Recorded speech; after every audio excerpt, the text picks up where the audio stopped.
Кога партиската книшка и роднинските врски предничат во вработувањата во здравството, се поставува прашањето какви медицински кадри ќе ги лекуваат пациентите.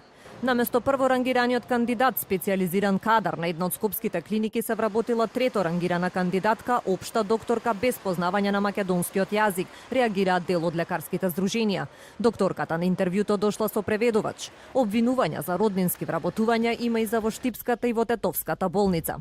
Да земеш да ги разглабаш еден по еден, за секој ќе најдеш од каде е поврзан. Многу е, тоа е дрско и безобразно бе луѓе се прави. Ние имаме по 2 ќерки, по 2 сина на една иста клиника од вработени таму. И тоа, тоа не е од сега. Тоа е кај нас општо прифатено правило. Пошто детето на професорот кој се раѓа со диплома се раѓа кај нас од медицина. Токму поради ваквите примери квалитетните и млади кадри си одат од земјава, велат од лекарските здруженија. После секој ваков конкурс имаме неколку колеги кои што одат у Германија. Како ние ќе ги мотивираме овие луѓе зошто да бидат добри доктори, зошто да учат, зошто да се трудат, кога на крај тоа е ирелевантно.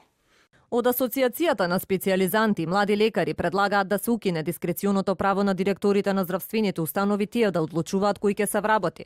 Наместо тоа, велат, треба прворангираните кандидати да добијат работно место. Имаме системски проблем, системски дозволено свесно наметнато решение, кое што дозволува дискриминација по сите могучи основи. Не бите етникумот тука. Тука излегуваат колеги кои што се стручно тестирани за странски јазици, се зема во предвид просек на студии, просек на конкретна специјалност за каде што аплицираат, конкретно ако се работи за болница, за на крај тоа да не се земе во предвид и со дискреционо право и без никакво објаснување детално да го комисија одлучи спротивно од таа ранглиста. И тоа се случува континуирано.